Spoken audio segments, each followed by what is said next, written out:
abandon free market principles to save the free market system. In a world of conventional confusion, there will be time for them to make profits. Now's not that time. Daddy, what do taxes pay for? Oh, why, everything. Policemen, trees, sunshine. And let's not forget the folks who just don't feel like working, God bless them. Don't be afraid of your freedom. Prepare to unshackle your mind. An idea whose time has come cannot be stopped by any army or any government. Your professor has arrived. Tom Woods.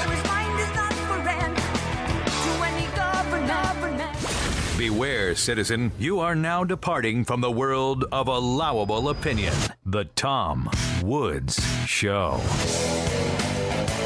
Welcome, everybody. It's Thursday, July 10th, 2014. We're talking today to Donald Livingston. Don Livingston is Professor Emeritus of Philosophy at Emory University. He's considered one of the great living experts on David Hume, about whom he's written a couple of very important books published by the University of Chicago Press. He's currently with the Abbeville Institute and is the co-author of Rethinking the American Union for the 21st Century. Don Livingston, welcome to the show. Thank you, Tom. I would say if I had to come up with a list of 10 people who have influenced me in my thinking over the years, you are on it. And most of those people are dead, so to be able to talk to a living person who had that much influence on me is a real treat. I'm so glad to have you. You know, it seems like I've had all our friends on as guests, and suddenly it occurred to me, well, how come Livingston hasn't been on? So we are rectifying that injustice today.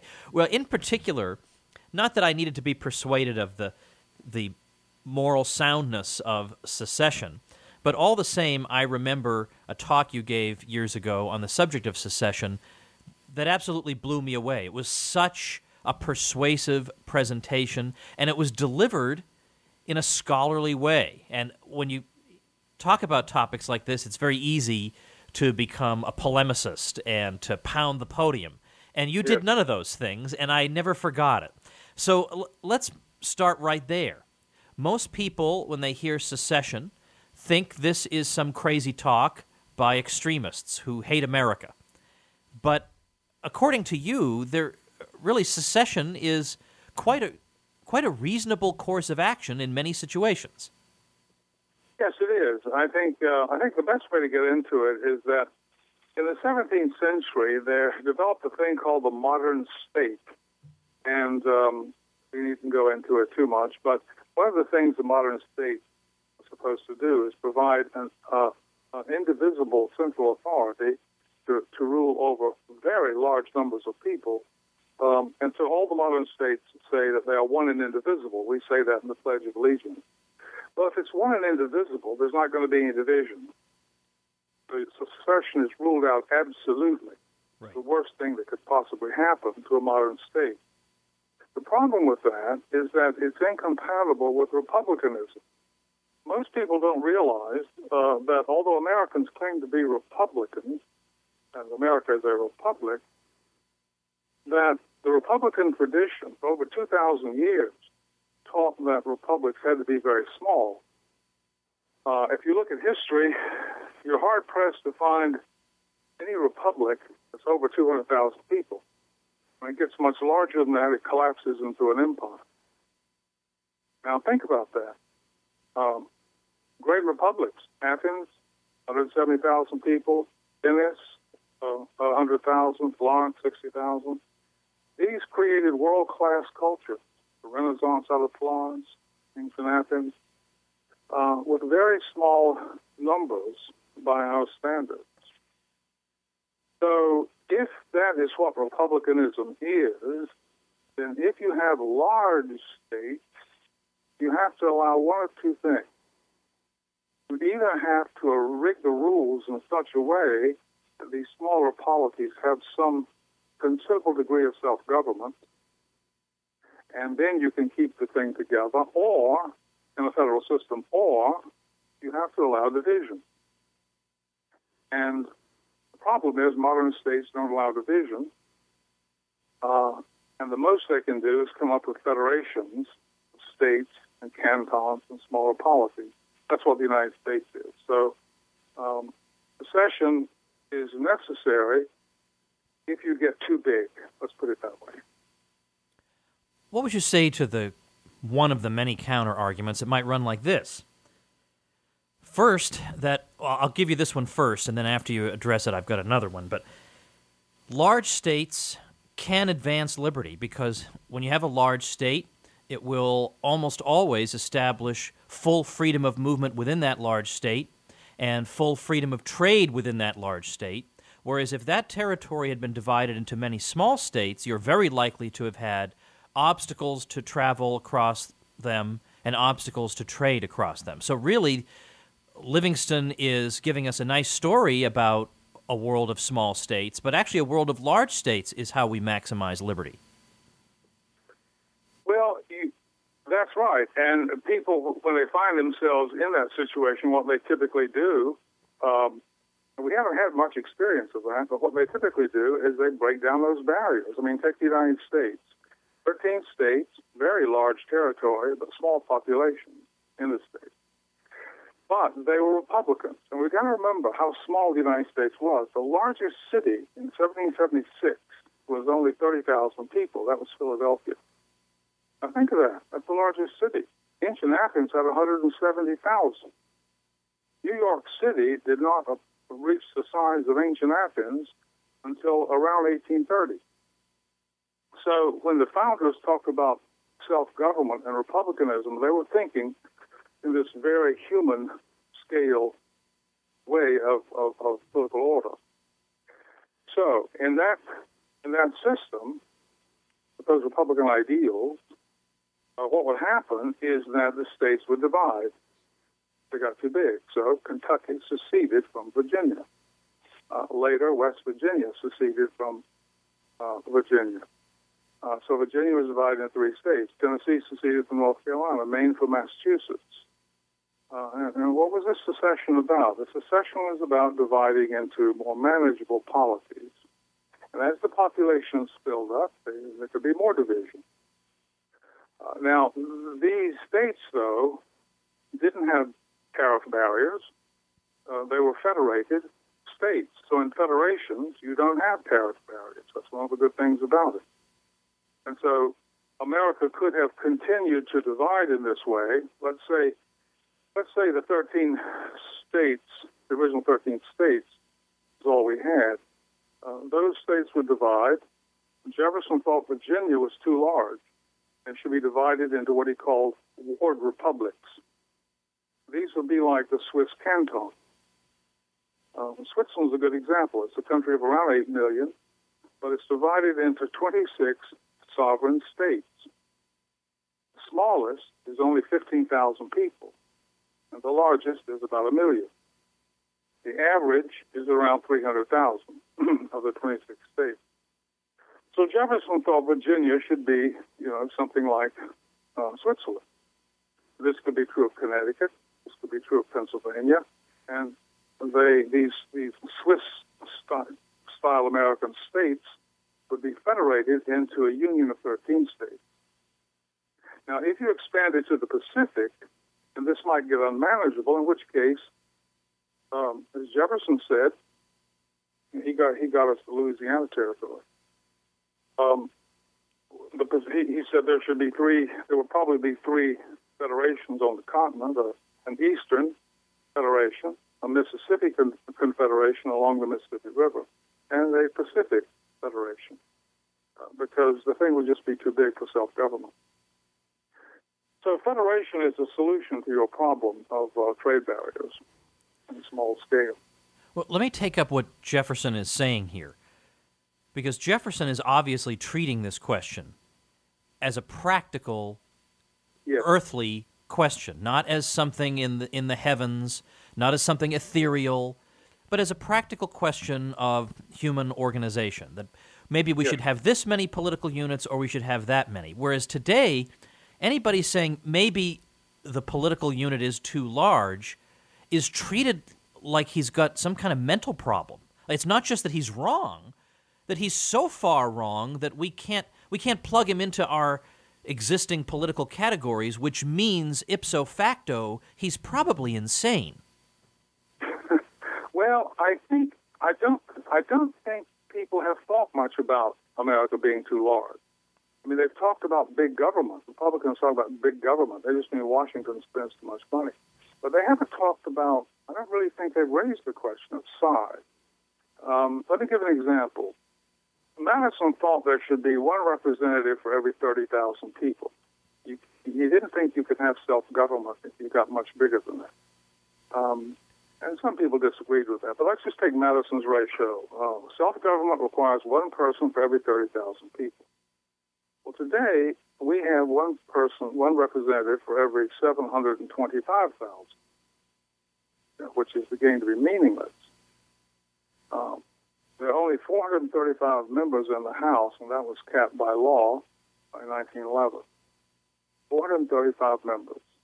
When we get 435 million people, which will be the case by mid-century probably, there will be one representative in the House for every million persons. And that is too big in the sense of being an unrepublican ratio of representation. And one way to look at this is to consider that if we had Madison's ratio, there would be 10,500 representatives in the House. That's too big for a lawmaking body. So you can see size matters. It matters in everything human. Should we increase the number of representatives from 435 to 10,500? No. Most lawmaking bodies are around 435, more or less, in the world. So that's a pretty good number.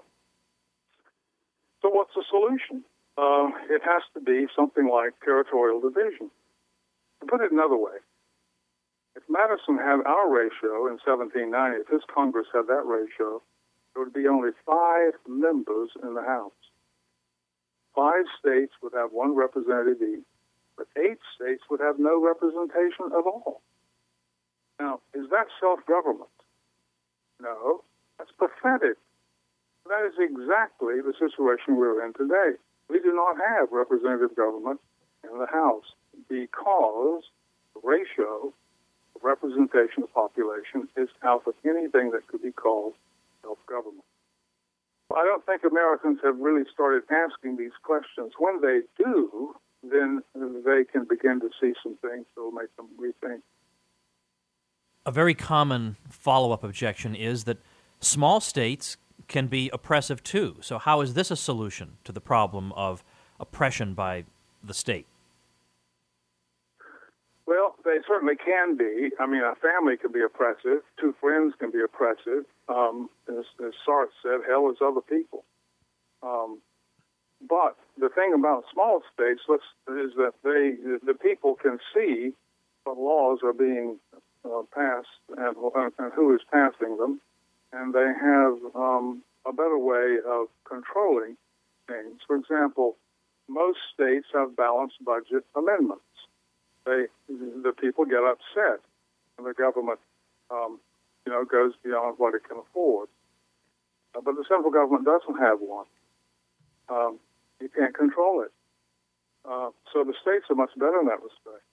Take the meltdown, real estate meltdown in 2008. Look at how the big states handled that. They said too big to fail, so they bailed out the bank, and the people lost their money and all the rest of it.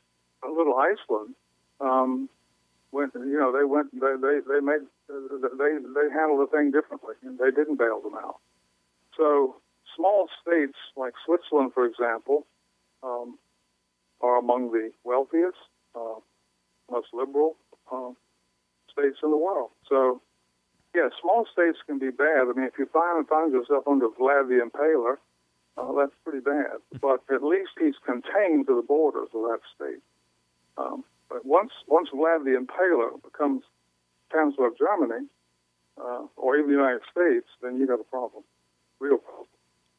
Don, let's talk for a minute about the Abbeville Institute, which you run.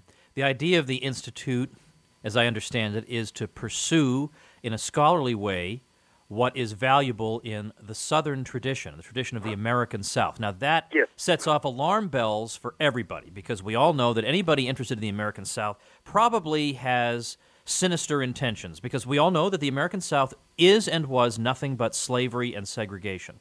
Now, my own interest in the South developed because I was an undergrad at Harvard, and you may recall Eugene Genovese gave a famous series of lectures there, I think in 1993. So I attended. Yes. Everybody was there, Don. It was a who's who in that audience. Everybody came to hear him. And he didn't know you heard those lectures. Oh, I heard them in person. Yeah, before they appeared as that book. Yeah. So he gave them, and he's giving this extremely erudite series of lectures. We all know Genovese was one of the great Southern historians of the 20th century. He's one of the great historians of American slavery. And even he was saying it's an atrocity what's being done in Southern history, that people are treating it all as if it's nothing but slavery. I mean, look, the Southern tradition gives you Patrick Henry, Thomas Jefferson, James Madison, George Mason, George Washington, Edgar Allan Poe, Mark Twain, William Faulkner, and Walker Percy, just for starters. I think there might have been something else going on other than slavery. What is it that you, Don Livingston, think is valuable, that is to be found in the Southern tradition? Well, we founded it at the University of Virginia in 12 years ago. There were about 12, maybe 15 of us who thought that, as Genovese said, this is a political and cultural atrocity, what's being done in higher education about the Southern tradition.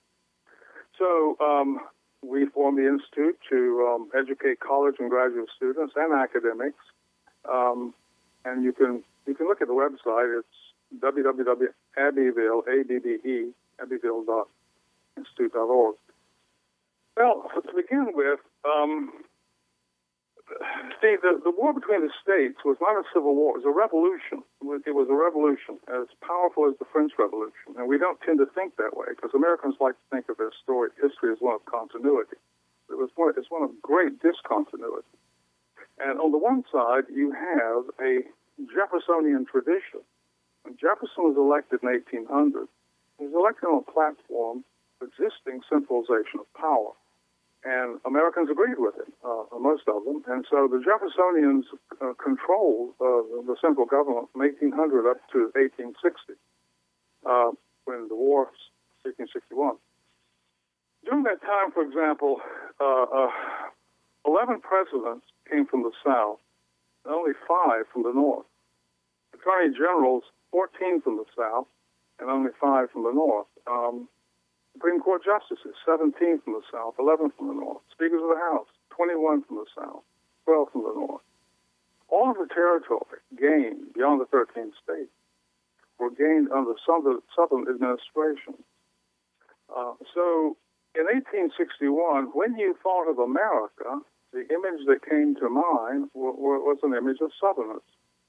Andrew Jackson, Thomas Jefferson, Calhoun, Henry Clay, and so on. I mean, there were Northern politicians, but they were not, in the main positions of power. Americans just don't know that. They have no understanding of that. They think America is really just what happened after 1865. So the one question we explore is, well, what was this Jeffersonian America like? And I'll just mention a few things. As of 1860, there were no inland federal taxes, none, no excise federal taxes. And Jefferson established that, and it stuck, except for the War of 1812, when some federal taxes were raised. But except for that, there weren't any. There was hardly any federal debt except for the little that appeared with the Mexican War. So in 1860, when South Carolina seceded, which was a Jeffersonian act, the United States was virtually paid very little, no inland federal taxes, and its income came from a tariff on imports and on land sales. And it was virtually out of debt. It's an amazing thing. This is not a philosopher's utopia. This was the United States. And it was this United States, as of 1848, for example, that Switzerland, to a large extent, based its constitution on. And it stuck with those principles. The United States, of course, has not since Lincoln. So these are things Americans simply don't know. They're not part of our popular history. And these are some of the things we explore. I can say something about slavery, too, if you'd like, because that's another topic. Please do. Yes, well, one of the things we need to understand is that slavery, of course, it never should have existed. It was a national phenomenon. We are taught to think it was a Southern thing that somehow unaccountably occurred in America, in the South, and had to be gotten rid of. It was a serpent of the Garden of Eden. That's simply not true.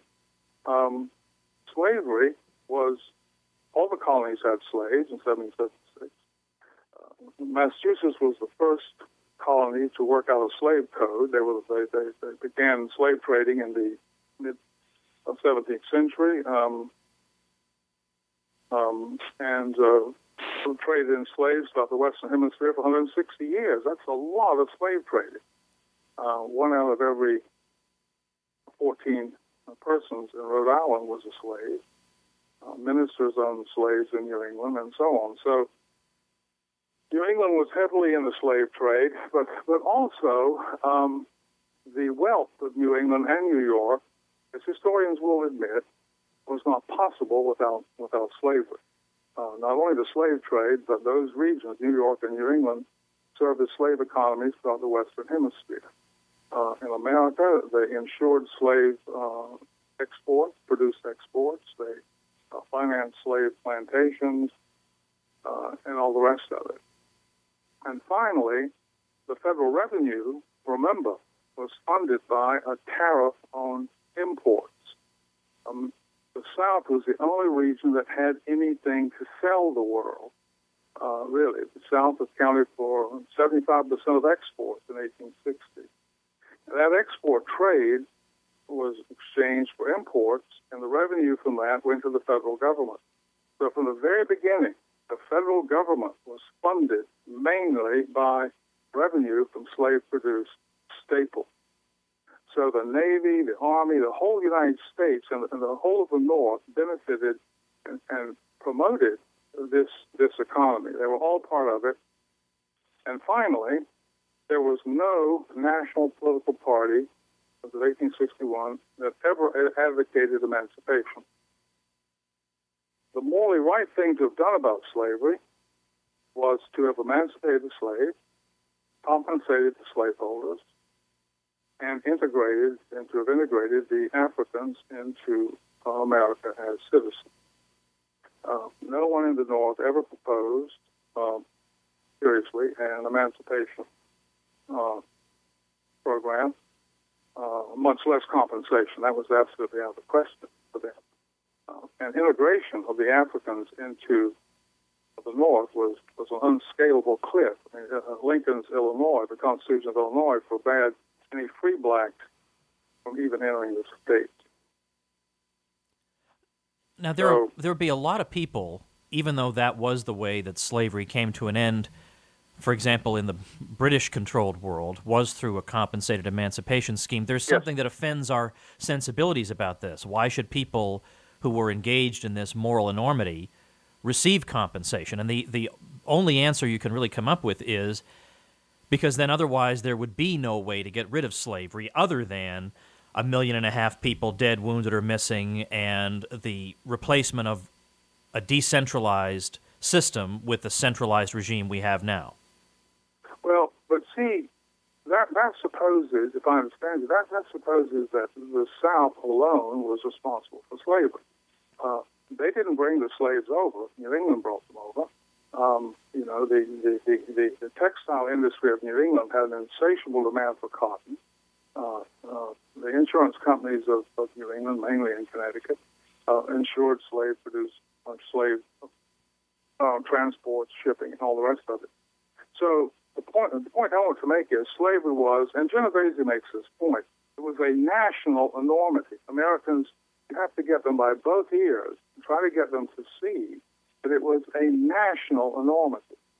We've been raised on the idea that the founders established, a principle opposed to slavery. They didn't. They did not do that. I mean, they talked about inalienable rights, liberty, and all the rest of it. But practically, nobody in the North ever proposed in any political party of any importance emancipation, period. So it was a national sin, and the way that it should have been resolved is through a national effort. A bond floated to compensate slaveholders and the like. Now, Lincoln did propose that midway through the war. It got no support in the North, and the war was going on, and so it was a mess. But it should have been proposed beforehand because in 1833, Virginia, the legislature the governor called a session and said, we've got to do something about slavery. And so they debated the question, whether it should be, abolished. They didn't agree to abolish it. They came close to it, but they tabled it because they couldn't figure out how to do it. The expense and all the rest of it. They would bear the full brunt of the expense. But if at that time there was a political party in the North that said, look, we're willing to help on this. We know this is expensive, and we're willing to accept blacks into our states who are freed as U.S. citizens.